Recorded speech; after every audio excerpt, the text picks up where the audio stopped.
हाँ। Okay, so very good morning, ma'am, and we are heartily welcoming you to the Voice of Matrix podcast. या So आज हम आप लोग आपसे जानेंगे कि आपकी क्या स्टोरी है, आप आपकी जो बिजनेस है या फिर आप जिसमें आपको इंटरेस्ट है, आप उसके अंदर कैसे आए, आपके क्या क्लाइंट्स हैं, एंड आप लोग कैसा फील करते हैं आपके कैटेगरी में सर्व करके। या सो इसके क्वेश्चन की स्टार्टिंग आपके कुछ पर्सनल क्वेश्चन से रिलेटेड रहेगी, जहाँ पे हम लोग आपके पर्सनल लाइफ के बारे में जान रहे होंगे। सेकेंडरी आपके बिजनेसेस के बारे में जान रहे होंगे। थर्ड हम कुछ कैटेगरीज, कुछ हॉबीज के बारे में जान रहे होंगे। एंड फोर्थ कुछ हम आपसे ऐसे मंत्र जान रहे होंगे जो कि कोई व्यक्ति रेगुलर बेसिस पे से फॉलो करे हाँ। तो वो अपने पर्सनल या स्पिरिचुअल लाइफ में अच्छा ग्रोथ कर सके। राइट। ओके, तो पहला क्वेश्चन मेरा आपसे ये रहेगा कि आप हमें ये बताएं, जो आप इसमें एंटर हुए हाँ। तो उसके लिए आपको किसने इंस्पायर करा, एंड आपको एस्ट्रोलॉजी में कौन आपका एक जिसे बोल सकते हैं जो रोल मॉडल होता है, हाँ। वो हमारा कौन रहेगा? बिल्कुल। पहले तो मैं सभी आपको थैंक्स बोलूँगी मुझे इनवाइट करने के लिए पॉडकास्ट पे। Thanks a lot. My self is क्रांति Kawale. I am founder of तथास्तु वास्तु एस्ट्रोलॉजी। 2016 से मैं इस फील्ड में हूँ, एस्ट्रोलॉजी के फील्ड में, और 2019-20 में मैंने मास्टर्स किया है वास्तु में। तो हाँ, मुझे इस फील्ड में प्रेरित करने के लिए मेरे हस्बैंड है, तो उन्होंने ही मुझे प्रोवोक किया कि मैं मतलब पहले उनके साथ में उनका बिजनेस देखती थी, पर उन्होंने ही मुझे प्रेरित किया कि आप आपका खुद का कुछ इंडिविजुअल स्टार्ट करें। तो मुझे बहुत सालों से इंट्यूशंस तो है, जैसे केतु 7th हाउस में 9th हाउस में रहता है, तो केतु आपका जो है वो आपको इस फील्ड में प्रोवोक करता है आपको।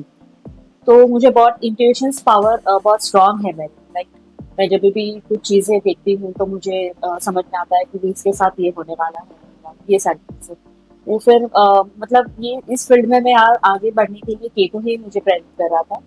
जैसे मैं कोई सपने देखती हूँ तो कमिंग 10 डेज में 1 या 2 दिन में मतलब हो ही जाता है इंसिडेंट्स जो भी है। तो फिर उन्होंने मुझे प्रेरित किया कि आपका खुद का कुछ इंडिविजुअल आप स्टार्ट करें वगैरह। तो इस फील्ड में मैं आई और मतलब मास्टर्स डिग्री तो मेरी हो ही गई है, अब मैं पीएचडी के लिए भी कर रही हूँ। और इसमें एक एग्जांपल ये भी मैं दे सकती हूँ कि यदि मैं किसी का वास्तु देखने जाती हूँ तो 1 महीने के पहले मुझे पता रहता है कि मुझे इनके यहाँ वास्तु देखने जाना है। वो वास्तु जैसे मेरे सपने में आती है और मुझे उसका इंट्यूशंस मिलता है कि इनके यहाँ क्या प्रॉब्लम है, क्या होने वाला है, या सब चीजें। तो मतलब ये गॉड गिफ्ट बोल सकते हैं कि ये मुझे भगवान ने ऐसा दिया है कि लोगों के कल्याण के लिए कुछ चीजें कर सकती हूँ। तो दिस वाज माय इंट्रोडक्शंस।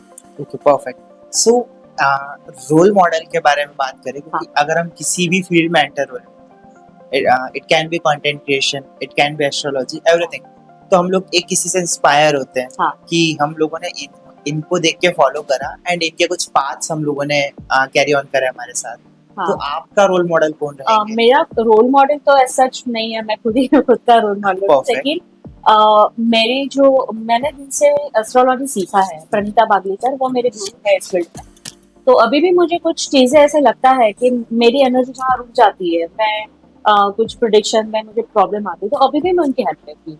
क्योंकि देखो, यहाँ पे कोई परफेक्ट नहीं है दुनिया में, राइट? कभी भी मुझे ऐसा लगता है कि नहीं, लाइक नहीं हो सकता है, मुझसे नहीं होगा, तो मैं उनकी हेल्प लेती हूँ। तो मैं ही खुद मेरा रोल मॉडल हूँ, बिकॉज मुझे लगता है मैं सबसे बेस्ट करती हूँ जितना भी है।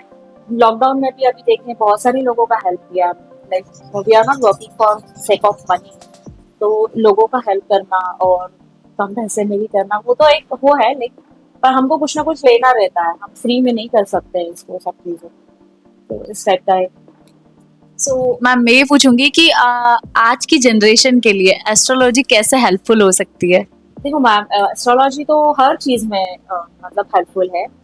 इवन हम लोग बच्चों की कुंडलियों को, जैसे 12th के बाद जो बच्चे भी मेरे पास आते हैं काउंसलिंग के लिए, उनको भी कुछ ग्रहों को देख के हम मतलब बता सकते हैं, काउंसलिंग करके बता सकते हैं कि ये फील्ड आप लें तो ज्यादा अच्छा है।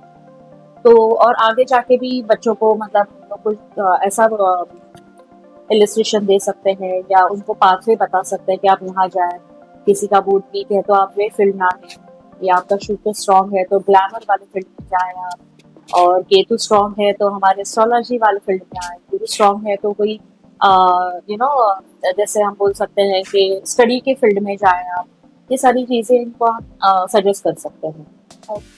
सो एस्ट्रोलॉजी में आपको इंटरेस्ट कब से आया था? मतलब देखिए, मेरा ना तो बहुत सालों पहले, शादी के पहले मेरे एक मासा जी हैं, तो वो हस्तरेखा देखा करते थे, तो मुझे तब से इंटरेस्ट बहुत था।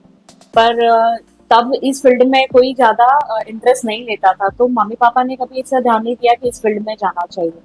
अब तो आप देखेंगे कितनी सारी फील्ड्स खुल गई है, market is open for all. तो तब से मतलब इंट्यूशंस मिल ही रहा है कि मैं कुछ अच्छा करूँ, किसी के लिए कुछ कर सकती हूँ, ये इंट्यूशंस तो पहले से ही मुझे आते थे। लेकिन जैसे अभी मैंने बताया कि 2016 में मुझे ऐसा लगा कि मुझे कुछ करना चाहिए, मेरे हस्बैंड ने मुझे प्रोवोक किया इस चीज़ के लिए, तो फिर इस चीज़ में मैं ज़्यादा इंटरेस्ट लेती सो मैम, आपने कभी खुद की कुंडली देखी है हूँ। और क्या बिल्कुल। वो सही हुई है साबित? हाँ जी, बिल्कुल। जैसे मेरी कुंडली के बारे में बात करने जाते हैं, तो मेरी कुंडली शनि से प्रभावित है। तो शनि वाली कुंडलियों का ऐसा रहता है कि थ्रू आउट लाइफ हमको स्ट्रगल करना ही रहता है, whether it is education field या रिलेशनशिप वाला फील्ड हुआ या करियर वाला फील्ड है। तो कभी कभी किसी के लाइफ में देर से भाग्योदय होता है, लाइक 32 के बाद, 36 के बाद, तो मेरा 45 के बाद है। तो इसके लिए मैं मतलब इसीलिए जिम्मेदार सोचती हूँ कि मैं लेट हुई पर ठीक है, देर से हुए पर दुरुस्त हुए, और जो डेस्टिनी है वो तो होके ही रहेगा। तो आई नो माई डेस्टिनी कि मुझे क्या करना है और मेरा क्या होने वाला है, जैसे पूरा ट्रस्ट है मुझे कि क्या परफेक्ट। तो आप, जैसे कि आपने बताया एस्ट्रोलॉजी में आपके पास अच्छे इंट्यूशंस है and you got the things that happen before, या फिर जो बाद में होने वाला है उसके बारे में आपको पहले चीजें पता चल जा रही है। तो जैसे आपकी फील्ड है, हाँ। तो उसमें आप और क्या क्या चीजों में सर्व कर रहे हैं? जैसे एक हाँ। एस्ट्रोलॉजी हो गया, हाँ। एंड उसके अलावा भी आप इसके अंदर कुछ सब कैटेगरीज होती होगी, बिल्कुल। तो तो वो चीजें मैं जानना चाहूँगा। जी, मैं बता देती हूँ। जैसे एस्ट्रोलॉजी में, तो एस्ट्रोलॉजी तो है, मेरा फेस रीडिंग में बहुत मास्टरी है। हम्म। लाइक बहुत रेयर लोग रहते हैं जो बता पाते हैं कि फेस रीडिंग से कोई गेस करना कि ये बंदा आ रहा है तो इसको कैसे करें। दैट इज गॉड गिफ्ट बोल सकते हैं, इसीलिए मैंने कोई कोर्स वगैरह ऐसा कुछ भी नहीं किया है। That is God gift. मतलब ऐसा कि मैं भाप लेती हूँ कि सामने वाले बंदे के माइंड में क्या चल रहा है। और इसके साथ में मैं 7 चक्रास पे भी काम करती हूँ कि आपका कोई चक्रास इम्बैलेंस्ड है तो इसको कैसे बैलेंस किया जाता है। इवन हम लोग वास्तु से रिलेटेड भी बहुत सारी चीज़ें मैं प्रोवाइड कराती हूँ। जैसे 6 सेंस के बारे में हम बात करने जाएँ तो बहुत सारी जगह पे जैसे एंटीनास वगैरह हमारे यहाँ वो रहती है, जो हम ऐसे घुमाते हैं और बताते हैं कि हाँ नेगेटिव एनर्जी है। लेकिन मैं जब खुद ही जाती हूँ ना, तो मैं खुद ही एक स्रोत हूँ एनर्जी चेक करने का। कई बार तो मैंने जैसे इंडस्ट्रियल वास्तु करने के टाइम पे मैंने 1-2 लोगों को बताया था कि यहाँ पे डेड बॉडी पड़ी है, तो उन लोगों ने माना नहीं था उस चीज़ को। फिर वो जब मैं जाने के बाद उन्होंने और किसी से वो खुदवाया तो लिटरली स्केलेटन मिला था उनको। तो ये मतलब एक एनर्जी पावर ही है जो हम एनालिसिस करते हैं जहाँ जाके, तो पता चलता है कि कितनी नेगेटिविटी है वहाँ पे। और ओके, तो आपने बताया कि आप वास्तु में भी है एंड फेस रीडिंग भी कर रहे हैं।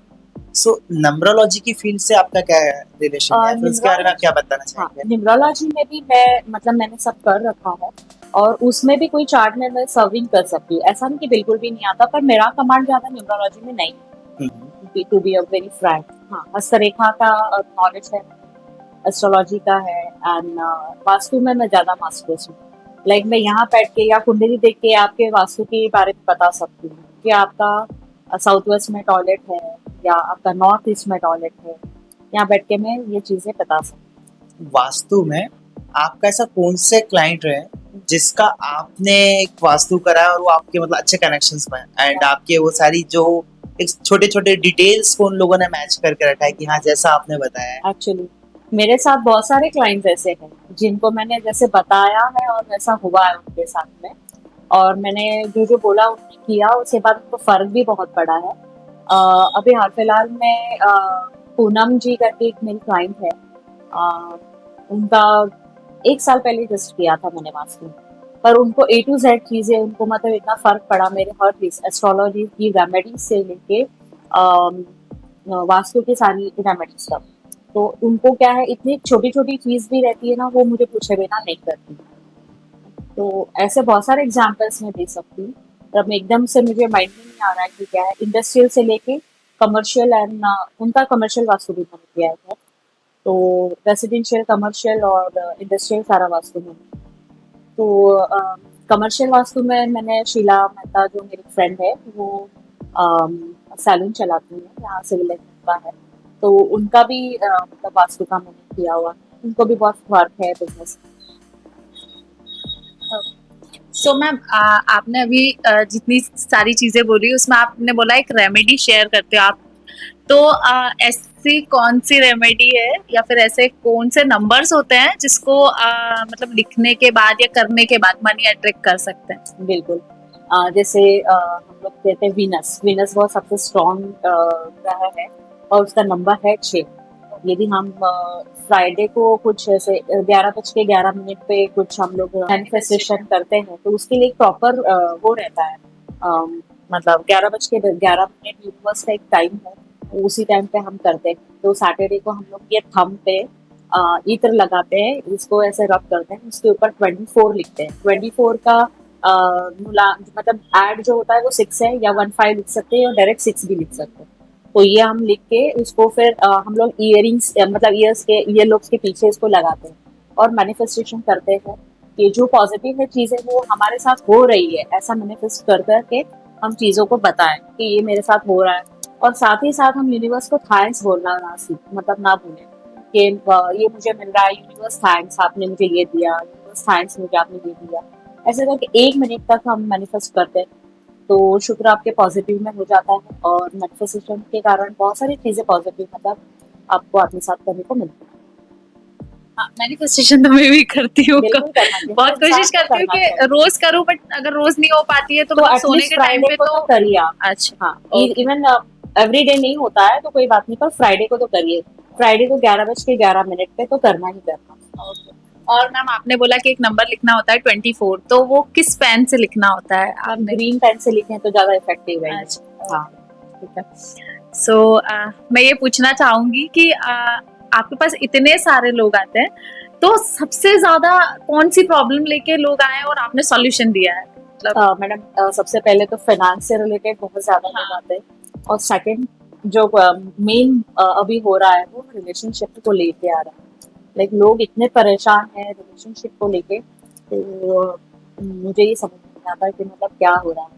जैसे उनका बर्थ चार्ट देखते हैं तो ऐसा नहीं लगता कि इतनी सारी प्रॉब्लम्स हो सकती है उनके साथ में, लेकिन वाकई में आज आज के दौर में देखने जाए तो इतना रिलेशनशिप में ब्लंडर मचा हुआ है कि मैं बता नहीं सकती आपको। तो आप रिलेशनशिप को अच्छे रखने के लिए क्या रेमेडीज मतलब देना चाहोगे कि जो सारे लोग ही अप्लाई कर पाए वैसा? देखिए, सबसे पहले तो ना रिलेशनशिप में तो अ, मेरे साथ भी बहुत सारे प्रॉब्लम्स हुए थे। मैंने भी मेरे रिलेशनशिप को बहुत अच्छे से मेंटेन किया है।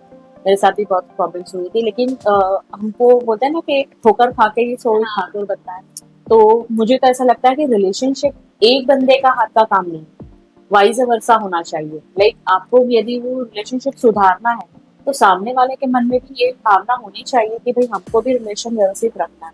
तो सबसे बड़ा फंडामेंटल तो ये हुआ। उसके बाद में और कुछ रेमेडीज भी ऐसी रहती है जो कभी फीमेल हमारे पास आती है, तो फीमेल्स को जो रेमेडीज देनी रहती है कि वो उनका शुक्र उच्चा करें और अच्छे से रखें, उनका गुरु सुधारें।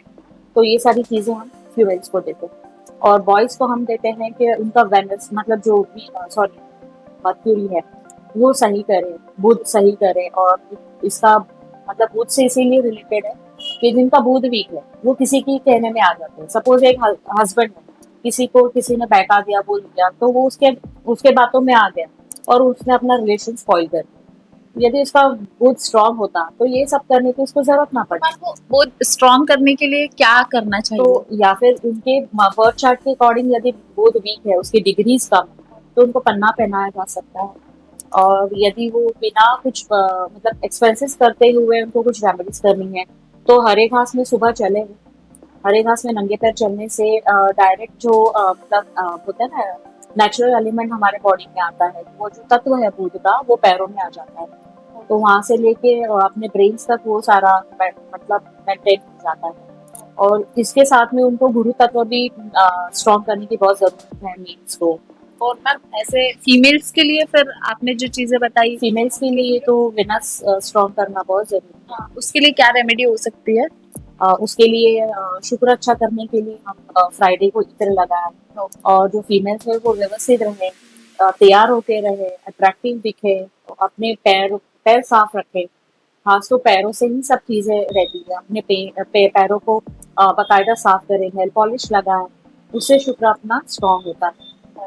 और जब भी हमको शुक्र स्ट्रॉन्ग करना है ना, तो मैं तो मतलब बहुत पुराने जमाने से सुनते आई हूँ, जैसे मेरी माँ, मेरी मामी, ये सब बोलते रहते हैं कि यदि आपको आपका शुक्र स्ट्रॉन्ग करना है ना, तो सोने के पहले पैर धो के आप बेड पे जाया करो, तो उससे ही स्ट्रॉन्ग होता है शुक्र आपका। बात की बात तो बाद में है, आपका शुक्र वहीं से स्टार्ट होना, अच्छा होना स्टार्ट हो जाता है। सो मैम बहुत सारे लोग बोलते हैं कि कोई अच्छा काम करते हैं और वो रुक जाता है, बोलते हैं हमने बता दिया लोगों को या नजर लग गई, तो नजर रियल में होती है? मैम डिपेंड्स करता है। नजर तो मतलब देखो, मैंने तो भी मतलब इसको फील भी किया है, नो डाउट। तो नजर तो लगती है, लेकिन हम हमारे कार्य में 100% देंगे तो रुकावटें तो नहीं आएगी। हाँ, ये है कि कोई चीजें सीक्रेट रखने से काम डबल अच्छा हो जाता है, दैट इज ट्रू। और क्या है कि कभी लोगों को ऐसा लगता है यार ये ना कर, ना कर। तो कुछ चीजें सीक्रेट भी रखनी चाहिए। और यदि नजर बाधा है, ऐसा कुछ होता है, तो उसके लिए टोटका हमारे पास ये रहता है कि हम कुछ मेन काम के लिए जा रहे हैं, तब हम 7 काली मिर्च अपने जेब में रखें और उसको लेके हुए हम जाए। जब हम हमारा काम करके लौट के आए तो वो कहीं बाहर फेंक, तो इतनी नेगेटिविटी एब्जॉर्ब कर लेता है वो कि हमको एक कॉन्फिडेंस का टावर मिल जाता है। तो ये करना चाहिए हमें। ओके मैम, अब मैंने सुना था कि राशियां भी हमें हमारी लाइफ में बहुत इन्फ्लुएंस कर रहे होते हैं, या कि उनसे उनके थ्रू या फिर उन्हें पढ़ के या फिर उनके जो पाथ है उसे फॉलो करके हम लोग एक सही रास्ते पे जा सकते हैं, या जी। फिर हमारे लाइफ में क्या प्रिडिक्ट होना है वो हमें बहुत अच्छे से बता सकती है। जी। तो अब सबसे पहले मैं पूछना चाहूंगा, जो मेष राशि है हाँ। उसके लिए क्या चीज करना सही है, क्या चीज करना गलत है? हम्म, तो आप ऐसे कर करके जो सारी राशियां हैं, मैं उनके बारे में जानना चाहूंगा कि उनके लिए क्या चीज करना सही रहेगी और गलत हाँ। रहेगी। देखिए, सबसे मतलब ये जो 12 राशि है उनमें से पहली राशि मेष ही आती है। और मेष राशि है ना, मंगल के अधिपत्य में आती है। और उसका जो राशि स्वामी है वो मंगल है। तो धड़ाकेबाज जिसको बोलते हैं ना, विथ लॉट्स ऑफ एनर्जी, ये बोल सकते हैं मेष राशि। तो ये मतलब करेज को दर्शाती है, बहुत करेज रहता है। और वो मतलब धड़क मार देती है। जो करना है, जब तक वो चीज उनको हासिल नहीं होती ना, तब तक वो छोड़ते नहीं, जब तक वो चीजें होती नहीं। तो उनके लिए मतलब एक मेरा सजेशन ये है कि उनको थोड़ा सा कूल रहना चाहिए मेंटली। बहुत हाइपर रहते हैं लोग, और उनका गुस्सा भी बहुत नाक पे रहता है। तो उनको गुस्सा कंट्रोल करना चाहिए, मेडिटेशन करना चाहिए, और डाइट में कुछ ऐसी चीज लेनी चाहिए जिससे उनका दिमाग शांत रहे। और वो बट ऑब्वियस वो फोकस्ड रहते हैं अपने काम में, लेकिन सारी एनर्जी ना एक ही जगह में लाके खत्म कर देते हैं। तो नेक्स्ट डे के लिए कुछ बचता ही नहीं। सपोज आप भी जैसे मेष राशि के, आप से बता रहे हो, एक दिन में पूरा फोकस करके खत्म कर दिया, नेक्स्ट डे आप बीमार हो जाते हो, है ना। तो ऐसा है कि उसको बैलेंस करके चलना चाहिए। जो एनर्जी हमको दी है भगवान, उसको बैलेंस करना सीखना पड़ेगा। मेडिटेशन करेंगे तो वो चीजें दिन भर फोकस रहेगी और हफ्ते भर चला सकते हैं वो एनर्जी को आप। तो इस टाइप का है। सेकेंड राशि हम देखने जाएंगे तो वृषभ राशि। तो वृषभ राशि का क्या है कि वो शुरुआत और अंत दोनों अच्छा करती है ना। उनके पास बहुत सारे मतलब ये शुक्र की राशि है ना। ये दिखने में ऐसे मतलब गोल मटोल और हेल्दी रहते हैं। ऋषभ मतलब बैल का इंडिकेशन है। तो वो काम भी ऐसे धड़क वाले ही करते हैं, और वो किसी फील्ड में डरते नहीं। वो परेशानी है, वो आज कोई हम सॉल्व कर लेंगे। सो दे हैव दैट मच। और उनके पास शुक्र भी, चंद्र और शुक्र दोनों रहते हैं। शुक्र का तो खुद की राशि हो, और चंद्र इनका उच्च का रहता है। तो वो प्रभावशाली, प्रतिभाशाली रहते हैं। थर्ड। हाँ, मिथुन राशि के बारे में बताना चाहूंगी। मिथुन राशि ये 12 राशियों की तीसरी राशि है। तो ये मिथुन राशि इन द सेंस ये मेल और फीमेल का एक जोड़ा रहता है। और इसका जो मतलब राशि स्वामी है वो बुध है। तो वो अत्यंत बुद्धिशाली जीव रहते हैं। They are very intelligent, but बहुत टॉकेटिव रहते हैं। इतना बोलते हैं कि कभी कभी सामने वाले को परेशान मत लगती है कि अरे यार इतना बोल रहा है, ये चुप हो जाए तो अच्छा है। हम इंटेलिजेंट के साथ बात रहते हैं इनका, और हर चीज और हर काम करने के लिए वो तत्पर रहते हैं। एनर्जी भी बहुत अच्छी रहती है, वायु तत्व की राशि है, इसके कारण इनपे एनर्जी भी बहुत है, एंजाइटी भी रहती है इनके अंदर। और ज्यादा काम करने की ताकत के कारण कभी कभी तो क्या होता है कि जैसे मैंने मेष का बताया, वैसे ही इतनी एनर्जी भरती रहती है, शाम तक वो ऐसे मुरझा ही जाता है। तो ऐसा है, उनको भी मेडिटेशन वगैरह करने की बहुत जरूरत रहती है। अब थर्ड राशि, फोर्थ राशि हम बोल सकते हैं कि कर्क राशि। कर्क राशि मतलब जलीय राशि है। जैसे कर्क मतलब केकड़ा रहता है, पानी में जैसे बैठता है, तो उनकी काशी भी ठंडी रहती है। तो वो काम तो बहुत मन लगा के करते हैं, और वकील बनते हैं या ऐसा, दिमाग से भी बहुत शार्प रहते हैं। लेकिन ये बोलते हैं ना कि आराम से सब चीजें करना चाहते हैं, और कोई फोर्सफुली करे इनको तो पसंद नहीं है। चंद्रमा का अधिपत्य रहने के कारण ये जल्दी से मायूस भी हो जाते हैं कि अरे यार ऐसा हो गया, अब होगा कि नहीं होगा मेरे से पता नहीं। तो इस टाइप का रहता है, तो इनको भी मेडिटेशन करने की बहुत जरूरत रहती है, और इनका चंद्र और स्ट्रॉन्ग करने की जरूरत रहती है। फिफ्थ राशि सिंह राशि है। मतलब ये पूरे राशियों का राजा कहा जाता है इसको, सिंह राशि। मतलब ये बहुत आत्मविश्वास से भरी हुई राशि रहती है। मतलब जरा भी इनके इसमें आत्मविश्वास की कमी नहीं होती। आप देखेंगे ज्यादा से ज्यादा नेता है या कोई लीडर है, आप देखेंगे या गवर्नमेंट अधिकारी जो भी है, ये सिंह राशि के ज्यादा रहते हैं। तो ये हर चीज को अंजाम देते हैं अच्छे से। तो सिंह राशि की ये खासियत है। और दूसरी एक इनका ड्रॉबैक भी ये है मैम कि ये सिंह राशि के लोग जिससे प्यार करते हैं ना, वो आखिर तक निभाते हैं, वो पीछे हटते नहीं किसी भी फील्ड में। तो ये इनका। नेक्स्ट। और सिक्स्थ राशि तो कन्या राशि है, और इसका जो राशि स्वामी बुध है, तो ये भी बहुत इंटेलिजेंट राशि मानी जाती है। पर इनको है ना, ये नेवर एंडिंग प्रोसेस रहता है इनका। जो भी इनके लाइफ में इनको मिला है ना, इससे ये कभी भी सेटिस्फाइड नहीं रहते।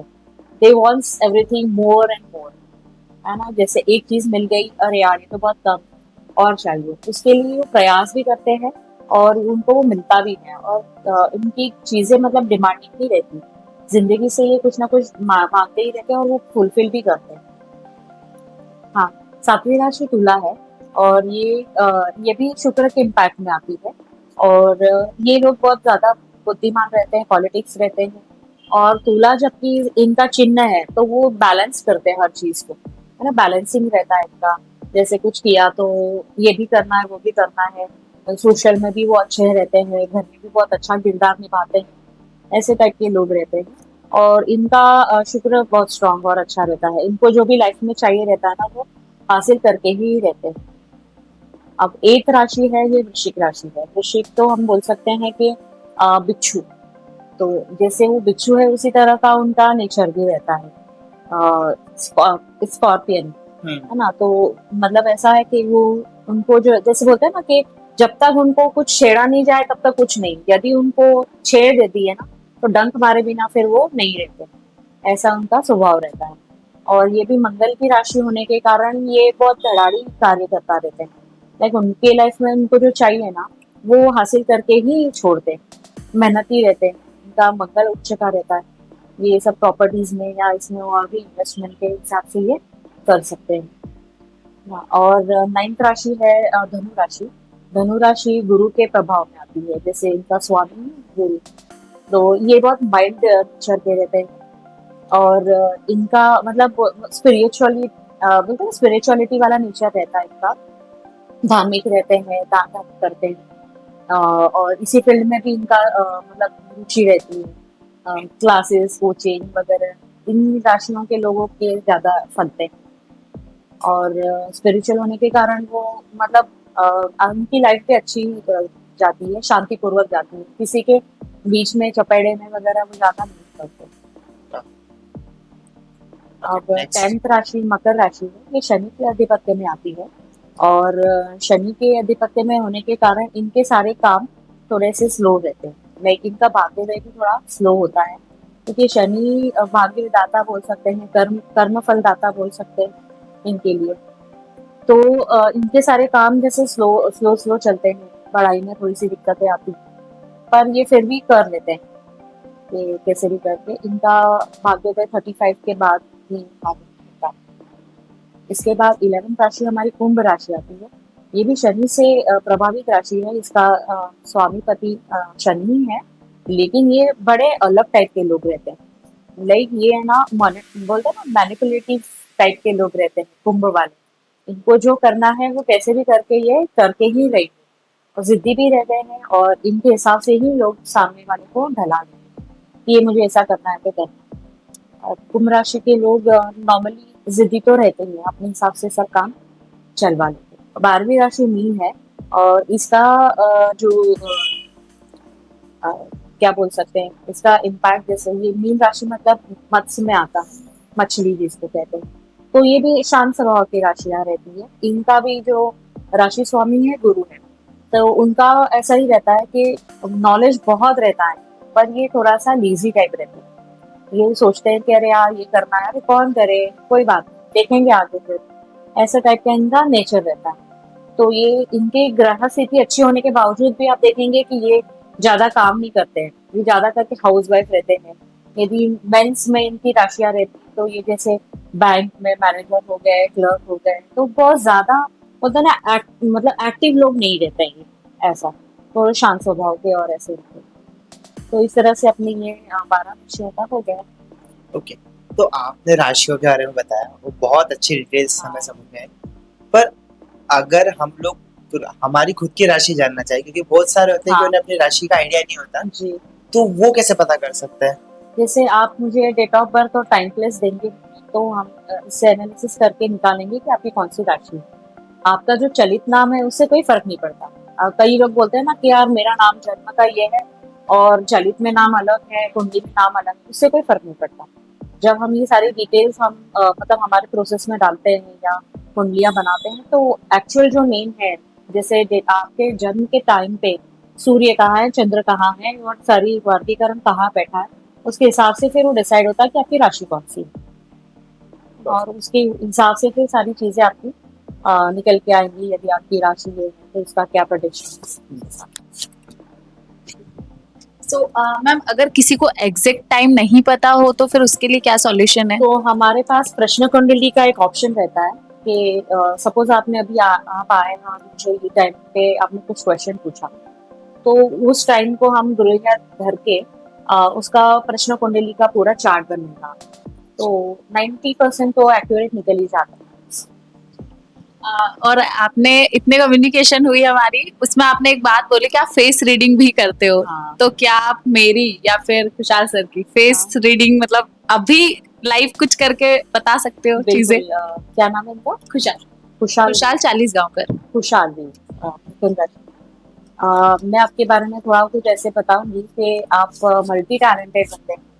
एक फील्ड में नहीं, बहुत सारी फील्ड में आपका ध्यान है, और इसके पहले भी बहुत सारी चीजें मतलब फील्ड में आप काम कर चुके होंगे, और अभी इस फील्ड में है आप, है ना?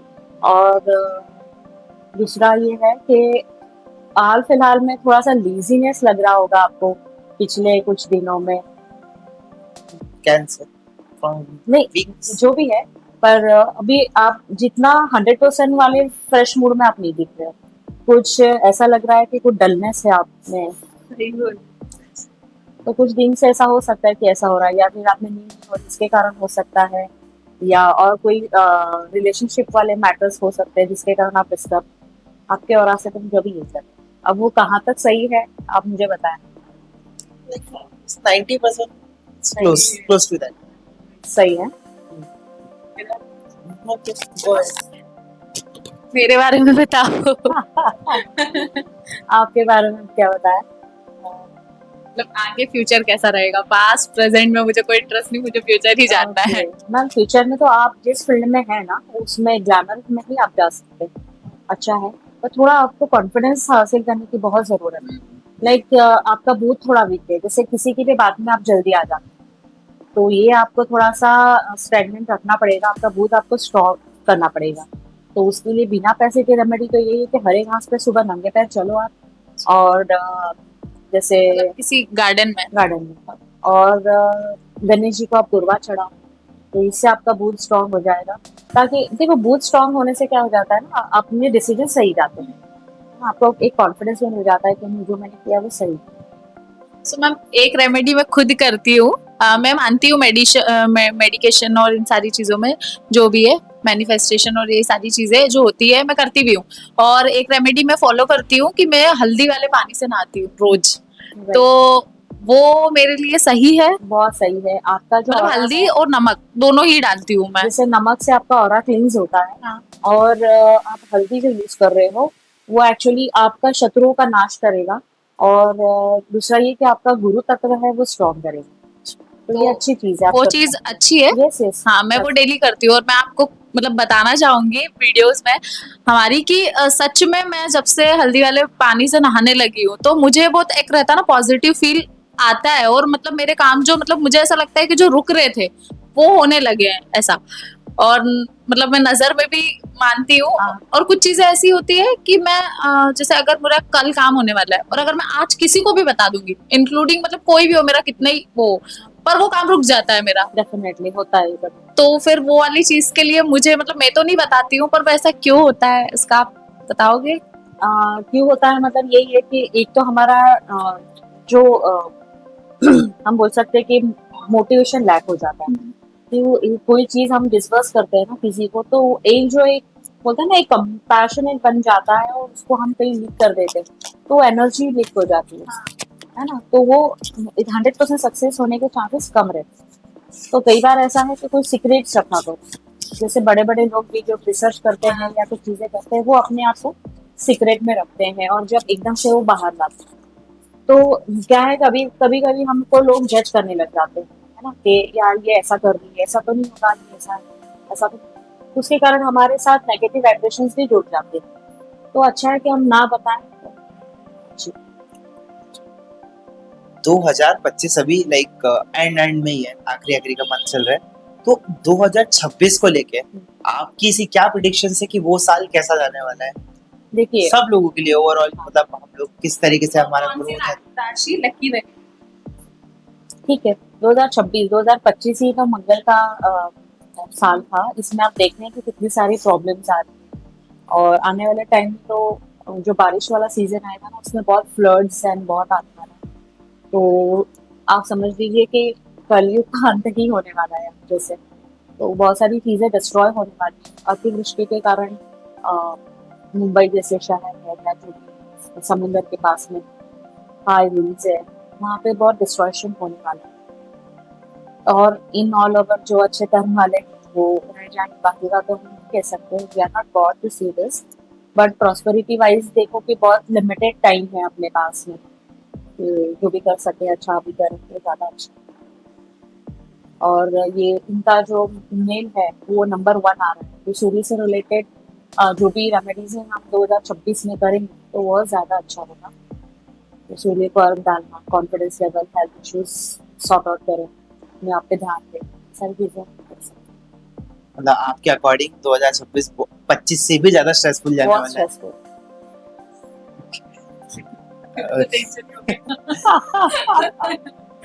लेकिन देखो मैं क्या कहती हूँ, ऐसा नहीं है, देखो मालूम सब है, मुझे भी मालूम है कि आने वाले टाइम में सब डिस्ट्रॉय होना है, तो क्या हम जीना थोड़ी नहीं छोड़ सकते?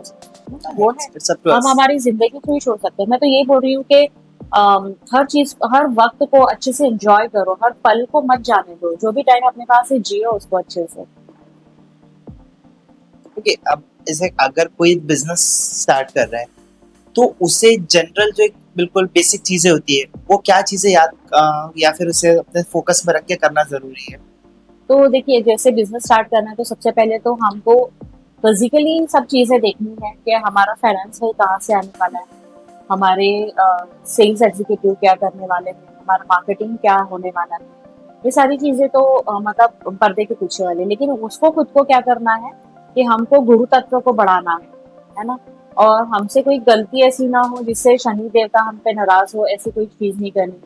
तो गुरु तो हम इस तरह से बढ़ा सकते हैं कि हम कोई चीजें स्पिरिचुअली करें, और दान धर्म करें, नॉर्मल जो जितना हमारे हाथ में हो, और शनि को सही करने के लिए अब लेबर का अमाउंट काटता है, जितना लेबर का हुआ है वो पैसे दे। तो शनि इन्हीं लोगों में बसता है, यदि आप उनके पैसे खा गए तो अब शनि नाराज हो जाएंगे आपसे, तो वो सही करें। दूसरा ये कि पितरों को हमेशा खुश रखने की कोशिश करें। अब कई बार ऐसा हो जाता है ना कि लोग जब माँ बाप जिंदा है तब उनको देखते नहीं है, और बाद में पितृ पक्ष में तर्पण करते हैं, उनकी फेवरेट चीजें बांटते हैं, लोगों में दिखावा करते हैं, तो उसके बिल्कुल भी खिलाफ हो। जब तक बंदा जीवित है उनका ध्यान रखो, उस पे कंसंट्रेट करो, उनको क्या अच्छा लगता है नहीं अच्छा लगता है करो, उन पे समय बिताओ, ये सारी चीजें करो। तो ये भी बहुत मायने रखता है, पितरों का आशीर्वाद भगवान के आशीर्वाद से बहुत बड़ा है। तो मुझे ऐसा लगता है कि उनको ये भी चीज का ध्यान रखना चाहिए, और गुरु तत्व को बढ़ाना चाहिए, और शनि का भी ध्यान रखना चाहिए, और घर में जो वाइफ है उसका भी ध्यान रखना चाहिए। शुक्र बहुत मायने रखता है बिजनेस में। यदि शुक्र आपका उच्च का है और अच्छे है, तो अगर आपका इनकम सोर्स को कोई बचा ही नहीं सकता, वो तो आपको फिर मिलना ही है। मूलांक के बारे में हम लोग बात करेंगे कि आपके अकॉर्डिंग कौन से मूलांक होते हैं जो बहुत अच्छा कर लेते हैं अपनी फील्ड में, और अगर कोई से ऐसे मूलांक है जो वीक है तो उन्हें क्या करना चाहिए अपनी चीजें स्ट्रॉन्ग करने के लिए? जैसे मूलांक की बात करनी जाए तो 6 नंबर जो है ना, 6 नंबर ये प्रॉस्पेरिटी को दर्शाता है, और उसके लिए फिर 2+4, 1+5 या नंबर 6, ये सारी चीजें हैं जो मेन नंबर्स हैं, तो ये शुक्र को दर्शाता है। यदि किसी के बर्थ चार्ट में, न्यूमरोलॉजी चार्ट में 6 नंबर नहीं है, तो हमको कुछ इस तरह की रेमेडीज करनी रहती है, जैसे गोल्ड का कुछ ब्रासलेट पहनना कंटिन्यूस रहना चाहिए। शुक्र से रिलेटेड चीजें लाइक दूध से चीजें, कोई मिठाई, फ्राइडे को मिठाई बांटो व्हाइट कलर की, या ऐसे करके शुक्र को बढ़ाना चाहिए। पूरे चार्ट में मेन नंबर तो 5 नंबर रहता है, ये पूरे चार्ट का हार्ट है, नंबर 5 है ना। तो नंबर 5 सही करने के लिए कॉल्ड मर्क्यूरी, बुध। बुध 5 नंबर को इंडिकेट करता है, तो उसको स्ट्रॉन्ग करने के लिए फिर हम ये कर सकते हैं कि अम, गाय को चारा डालें शाम, और हरे घास पे चले, जैसे आपको अब मैंने बताया उस टाइप के। और ग्रीन कलर की एसेसरीज पहने, पेन साथ में रखे ग्रीन कलर का, टाई पहने, रुमाल लें ग्रीन कलर का, ये रेमेडी हम कर सकते हैं। उसके अलावा मनी मैनेजमेंट के लिए नंबर 8 बहुत लकी है। यदि हमारे चार्ट में 8 नंबर नहीं है तो हम कितना भी भले कुछ भी स्ट्रगल कर ले, लेकिन वो पैसा आपके पास रुकेगा ही नहीं। तो 8 नंबर के लिए भी बहुत सारे रिचुअल्स रहते हैं, जैसे वुडन का कुछ पहन लो, अम, रुद्राक्ष माला है, या हम बता सकते हैं जैसे अम, तुलसी की माला पहन लो, है ना। वो अर्थ एलिमेंट के सभी चीजें आपको 8 नंबर से। ओके मैम, सो साइंस और एस्ट्रोलॉजी लोगों के अकॉर्डिंग ये दोनों एक सेम फील्ड की चीज है बट कैटेगरी डिफरेंट है। हाँ, तो आप इन दोनों चीजों को या फिर इन दोनों पर्सपेक्टिव को साथ में बैलेंस कैसे करके चलते हैं? देखिए साइंस और astrology is not different thing. Astrology खुद में इटसेल्फ अ साइंस है ना। जैसे हम देखते हैं यूनिवर्स में ये सारे जो स्टार्स हैं, मून है, सन है, जुपिटर है, या ये सारी चीजें एक दूसरे को इम्पैक्ट करती हैं, और ह्यूमन बींग्स को भी इम्पैक्ट करती है। तो उसी का नतीजा है ये एस्ट्रोलॉजी, है ना। इससे और अलग कुछ भी नहीं है। जैसे समुद्र में ज्वार भाटे आते हैं, मतलब हर एक चीज को हर एक चीज को ये जो प्लैनेट्स है वो इम्पैक्ट करते हैं, वैसे इंसान को भी इम्पैक्ट करते हैं। तो this is called an astrology, this is pure science. Perfect. आपने बहुत क्लाइंट्स के लिए हाँ। अब वास्तु हाँ। देखा है एंड बहुत सारी उनके लिए चीजें जो उनको हाँ। प्रॉस्पेरिटी पे आई है। तो ऐसा कौन से क्लाइंट्स रहेंगे जो एक अच्छे लेवल पे या फिर उनका एक नाम है मार्केट में, हाँ जी, तो उनके बारे में थोड़ा सा एक्सप्लेन करेंगे आपने उनके लिए क्या करा था? हाँ जी। बस। ऐसे यूँ देखने जाए तो ऑल ओवर इंडिया में बहुत सारे क्लाइंट्स हैं मेरे। बहुत ऐसा नहीं कि बहुत टाटा बिरला या इस टाइप के तो क्लाइंट्स नहीं है मेरे, खैर अभी। लेकिन जो भी क्लाइंट्स हैं मेरे, उन्होंने मेरे से कंसर्न करने के बाद बहुत अच्छे लेवल तक करा है। जैसे फीमेल्स क्लाइंट्स भी मेरे बहुत सारे हैं जो सेल्फ डिपेंडेंट है। इंदौर में फाइनेंस में पूनम सिंह करके है, उन्होंने खुद का फाइनेंस का ऑफिस स्टार्ट कर दिया है, and now she is earning good money. उनके साथ ही उनकी सिस्टर है उमा सिंह, वो भोपाल में है, तो वो भाजपा की अध्यक्षा है, और आने वाले टाइम में वो चुनाव भी लड़ेंगे। तो उनका कुछ भी रहता है एस्ट्रोलॉजी से रिलेटेड या वास्तु से रिलेटेड, वो कुछ भी चीजें मुझे पूछे बिना नहीं करती। तो इस टाइप का हो गया। इंदौर में एक मेल के बारे में बात की जाए तो मून बग्स करके कॉफी कंपनी है, इसका 10 महीने पहले मैंने वास्तु का काम किया था। तो उनका इतना प्रॉस्पर रहा काम कि उन्होंने एक ऑफिस और लेना पड़ा उनको नेक्स्ट फ्लोर पे। तो उनका भी जस्ट वास्तु का काम मैं फिर से करने वाली हूँ। तो इस तरीके से उनको भी प्रॉस्पेरिटी महसूस हुई है और उनका भी काम बढ़ता ही जा रहा है। ऐसे खूब सारे क्लाइंट्स हैं जिनका मैं भी नाम याद नहीं कर पाऊंगी, पर जो प्रोग्रेस पे ही है अब। तो मैम आपकी जर्नी बहुत अच्छी रही। उसमें आपकी फैमिली ने क्या पार्ट रोल किया जी। और कितना सपोर्ट किया आपको? यस। देखिए मैम, सबसे पहले जब मैं वास्तु सीखी तब सबसे पहले वास्तु का इम्प्लीमेंटेशन मैंने मेरे खुद के वास्तु पे किया। जैसे हम लोग इंडस्ट्रीज में रहते हैं, तो सबसे पहले मैंने इंडस्ट्रीज की एंट्री चेंज की, वास्तु के अकॉर्डिंग जो चीजें करनी थी वो चेंज की। घर की एंट्री जैसे पहले ईस्ट में थी, फिर मैंने इसको नॉर्थ में भल्लाट के पद पे की। तब से प्रॉस्पेरिटी बहुत बड़ी, काम कहीं रुका नहीं। और लॉकडाउन के टाइम पे बहुत दिक्कतें जैसे सभी को जा रही थी, ग्लोबली था वो तो। उसके बाद हमको भी कुछ ऐसे फेस करनी पड़ी। उसके बाद जो मैंने वास्तु की कुछ चीजें चेंज करवाई इंडस्ट्रीज में, उसके बाद काम बहुत ही शानदार चल रहा है हमारा। दूसरी बात यह है कि जैसे हम ये कह सकते हैं कि फैमिली के बारे में, तो फैमिली बहुत ही सपोर्टिव है मेरी, है ना। जैसे मुझे कहीं जाना है, अकेले भी जाना है, तो अभी बॉदरेशंस नहीं है मुझे इंदौर से आना जाना, या ऑल ओवर इंडिया में हर जगह मैं सर्विस देती हूँ। तो तभी भी मेरे साथ कोई फैमिली खड़े रहते हैं, या कोई आने जाने वाले साथ में रहते हैं, कोई ड्राइवर रहता है। कभी रात बेरात आना पड़ता है तो वो भी मुझे सपोर्ट करते हैं। हर चीज में मतलब मेरी फैमिली मेरे लिए हमेशा खड़ी है, और आज मैं जहाँ हूँ फिर फैमिली की वजह से। Okay, thanks a lot, ma'am, and I appreciate you for your precious time Yeah. जो आपने हमें दिया। Yeah. एंड तो जस्ट एक क्वेश्चन रहेगा कि आपको आपकी सारी इन्फॉर्मेशन शेयर करके, आपने जो भी सारी चीजें अभी तक देखी, जी। तो आपको वो चीज शेयर करके अभी कैसा फील हो रहा है? सबसे पहले तो मैं आपको थैंक्स बोलूंगी कि आपने मुझे इनवाइट किया और कुछ बात करने का मौका दिया। जैसे बस मैं यही बात करूंगी कि कभी भी इंसान को कोई भी चीज में डरना नहीं चाहिए। कोई एज हो या कोई भी फैक्टर हो, ग्रो अप होना चाहिए। कभी ये ना सोचे कि अरे यार इस टाइम में मैं ऐसा कर रही हूँ तो कैसा होगा या कैसे होगा। पूरी मेहनत और लगन के साथ यदि कोई जुट जाए कोई काम करने में, तो सक्सेस तो आपके साथ है ही है। तो उसके लिए ना डरे, और हर चीज मतलब पॉसिबल करना अपना हाथ, मेहनत से। Thank you, ma'am. Thank you.